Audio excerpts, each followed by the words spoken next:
নিয়ে কথা বলতে বলেছে, তাই আমি আপনাদের সামনে প্রমাণ হাজির করেছি।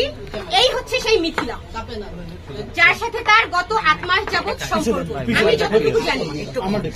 আমি যতটুকু জানি আমি স্ত্রী থাকা সত্ত্বেও সে এই মিথিলার সাথে তার সম্পর্ক।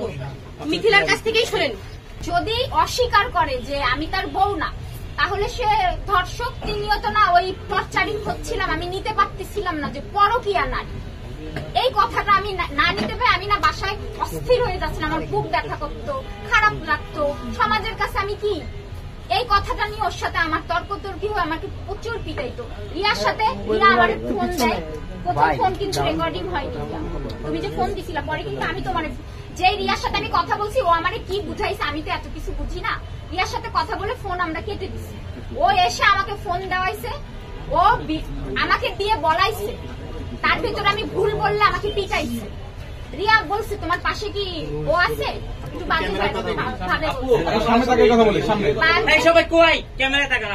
ভাবে বলছে যে তোমার পাশে কি ও আছে, রিয়া বলছে। পরে ও আমার সাথে ই করে, ওর সাথে আছে আলামিন আর হচ্ছে সেলিম।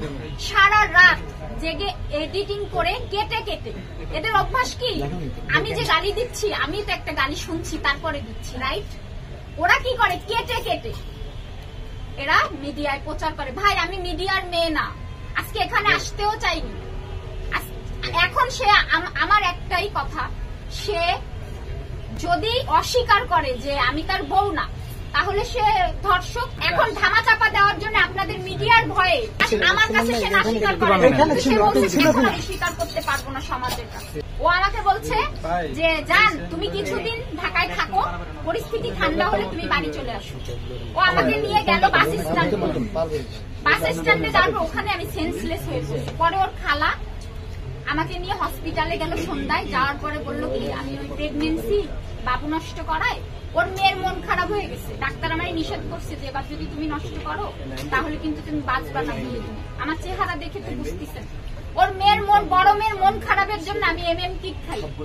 তারপরে এই 3-4 মাস ধরে না আমি তো ব্লিডিং হয়েই যাচ্ছে। আমি ওই ওর বাবারে নিয়ে দৌড়াদৌড়িতে আমি নিজের দিকে খেয়াল করিনি। আলিফ ক্লিনিক, ওনার মা বলছে কি সরকারি হসপিটালে নাও, আলম বলছে ও যাবে না, সরকারি হসপিটালও চিকিৎসা নেবে না।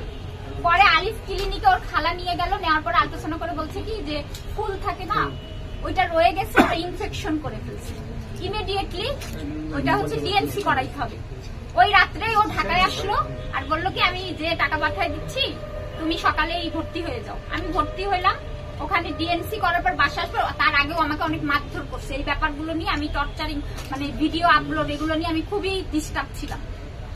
আমার এখানে মারা, মাজায় মারা, পিঠে মারা, ওর মাটা সবার সামনে। ওদের এখন একটাই গায়ে জ্বালা, ওর মা, ফ্যামিলি সবার, যে আমি একটু সরে যাই, কারণ তাদের ছেলেকে এই ব্যাপারটা নিয়ে ওকে ব্লেম দেওয়া, এই ব্যাপারটা নিয়ে হচ্ছে তাদের ছেলেকে বাঁচাইতে হবে। কিন্তু আমি তো একটা অসুস্থ, আমি আসার পরে আমি ঘুরে ঘুরে পড়ে যাই।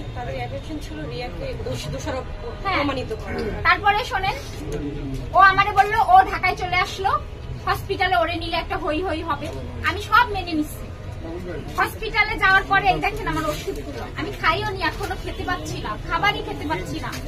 10-12টা করে ওষুধ আমি কিভাবে দিচ্ছি।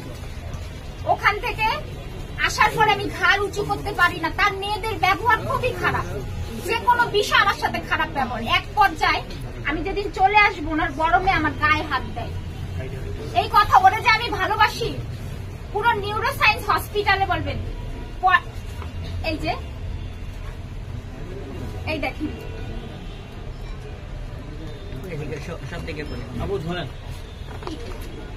এগুলো আপনার ছবি নিয়ে নিয়েন। এই যে দেখেন আলম। আর ওখানে আপনি আলিফ ক্লিনিকে যে সিগনেচার ওর বড় মেয়ে করছে, ও তো চলে আসছে ঢাকায়, আর ওর খালা সিগনেচার করতে পারে না, আলো সিগনেচার করছে যে মেয়ে। ওরা কিন্তু রাতকে দিন করতে পারে, দিনকে রাত করতে পারে। এটা হওয়ার পরে আমি কি করলাম, আমাকে বললো কি যে আমারে বাসার থেকে বের করে ওর কর্মচারী জনিকে দিয়ে বগুড়া বনানী নামে এক জায়গায় আমাকে রেখে চলে গেছে। তখন না আমি এত কষ্ট লাগছে যে আমি অসুস্থ, ঠিক আছে সে আমার হাজবেন্ড, তাকে ভালোবাসি, তাকে বাঁচানোর জন্য ওয়াইফরা মিথ্যা বলবে না, বলতেই পারে ভাই। আমি তখন না আমার এত খারাপ লাগছে, ও তো একটা লোক দিয়ে ঢাকায় আমাকে পৌঁছাইতে পারতো। যে তুমি অসুস্থ, ঢাকায় একটা লোক দিয়ে আমাকে পাঠাইতে পারতো। বনানী দিয়ে যাওয়ার পর আমার অনেক কষ্ট লাগে, আমি থানায় চলে যাই। কোন থানায় যাইতো আমি তো বুঝি না। কাহালু থানায় গেলাম, ওখানের মানুষ বললো সদর থানা যাও। সদর থানার লোক দেখে বলতেছে আপনার অবস্থা এতটাই খারাপ, আপনি আগে হসপিটালে ভর্তি হন। হসপিটালে ভর্তি হওয়ার পরে তো চিকিৎসা চলছে। কালকে আমাকে আলট্রাসাউন্ড দিছে আর বলছে ইমিডিয়েটলি ব্লাড দিতে হবে। ওর বোনাই, ছোট বোনের হাজবেন্ড, নাম কি জানো, ডাকনাম শিশির, আর হচ্ছে আরেকটা মালিক, ও ডিশের ব্যবসা করে। ও আমাকে রাত 2টায় বলতেছে দেখা করবে। আমি নিচে নামছি, এর ভিতর অনেক মিডিয়া কর্মী এসে আমাকে হিরো আলম সাহেব ফটোটা দিয়েছিল। আমি তার বাবার দেখাশোনা করিনি, এই জন্য আমাকে বয়কট করেছিল। কিন্তু তার বাবাকে দেখাশোনা না করার পিছনে যে কারণটা ছিল সেটা আমি বলেছিলাম আপনাদের।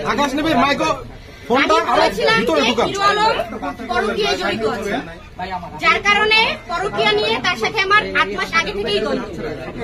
8 মাস যাবত তার সাথে আমার দ্বন্দ্ব, কিন্তু দ্বন্দ্বর মাত্রাটা বেড়ে যায় বাবা যখন মৃত্যু সজ্জায়, তখন হচ্ছে তার সাথে আমার দ্বন্দ্বর মাত্রাটা অনেকটা বেড়ে যায়। আর পরকীয়ার যে কথাটা আমি বলেছি, সে বলেছে প্রমাণ নিয়ে কথা বলতে, প্রমাণ নিয়ে কথা বলতে বলেছে, তাই আমি আপনাদের সামনে প্রমাণ হাজির করেছি। এই হচ্ছে সেই মিথিলা, যার সাথে তার গত 8 মাস যাবত সম্পর্ক। আমি যতটুকু জানি, আমি স্ত্রী থাকা সত্ত্বেও সে এই মিথিলার সাথে তার সম্পর্ক। মিথিলার কাছ থেকেই শোনেন।